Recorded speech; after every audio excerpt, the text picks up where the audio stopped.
few minutes, I'll be telling you a little bit about the turntable, how it works and why we need it, before handing over to Annie, who'll drive this one round for us. So why do we need turntables? Well, there are two main reasons.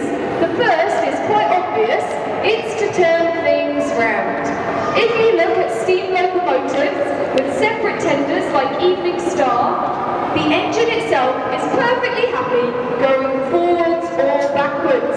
But there are two people that don't like going backwards, and that's the driver and the fireman. They always prefer to travel forwards or chimney first. That's because when you're travelling forwards, all the controls you need are in front of you.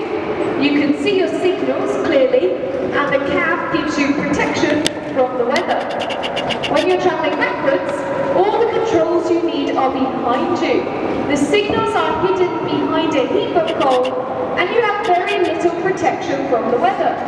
So turntables were used to turn engines round at the end of a journey so they can go forwards again. Not all steam locomotives had to be turned in this way. Tank engines, the smaller ones, which went on shorter journeys at slower speeds, were fine going forwards or backwards. And nowadays, modern diesel and electric trains have a driver's cab at either end. So when you want to turn around, you get off the one end, walk down the train, get on the other, and you're away. Our turntable was installed in 1954, and it is still in its original position. At that time, this wasn't a part of the National Railway Museum, but was York's main engine shed, one of the busiest in the country, which at one point had 4 turntables.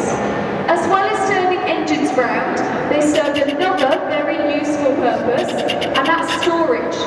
If you look around the turntable, you can see lots of tracks with engines on them. This makes it easier to access whichever engine we want when we want it. So if we wanted to take one of these out for a spin, we would turn the turntable round, lining the tracks up, drive the engine onto the turntable, turn it back round to track 4 or 5, and we're straight out onto the East Coast main line.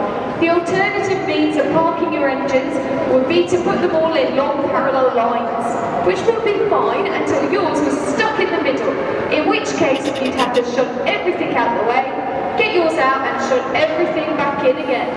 So turntables are a much better use of time and space. Of the 4 turntables here, this was the largest. It's 70 foot in diameter or 21.5 meters. It's able to turn everything in the National Collection with one exception, and that's the KF7, the big black locomotive on track 19. It's 93 foot long, so when we turn it, we have to separate it into 2 parts, turning the engine and the tender separately. Well, that's a bit about why we needed turntables, but how do they work? Most turntables in this country were balanced turntables. They operated like a pivot or a seesaw. You drive the engine onto the turntable, balancing the weight, then the driver and the fireman go to either end and push it round. Ours, however, is a non-balanced turntable. It was fitted with an electric motor for speed, and it is able to do a full rotation in about 90 seconds. But just in case that fails, we do have a backup, and that today is Annie on the hand crank. It takes about half an hour to hand crank this round apparently, but it's an awful lot of effort, so we'll hope it won't come to that. We still use our turntable from time to time, especially when we're rearranging exhibits here in the Great Hall. But that's enough from me, let's get going. So the first thing Annie will do is unbolt the turntable from the wall. If you look around the pit wall, you can see lots of holes with numbers above them. That's where we bolt the turntable in, so it doesn't move when we put something on or off. Next is to check we have electricity. And we do, fantastic. And finally, before we get going, the turntable was installed in '54, which is a good few years ago now, and it doesn't have very good brakes. So if everyone could just take a little step back from the barriers, make sure you've got no arms, legs, hands, heads, bags, babies, anything else you value on over the barriers. And please don't grab the turntable, the engine, or ourselves as we go round. Thank you.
Now, we'll be around for the next few minutes if you have any questions. Otherwise, have a lovely, lovely day here at the National Railway Museum. Thank you.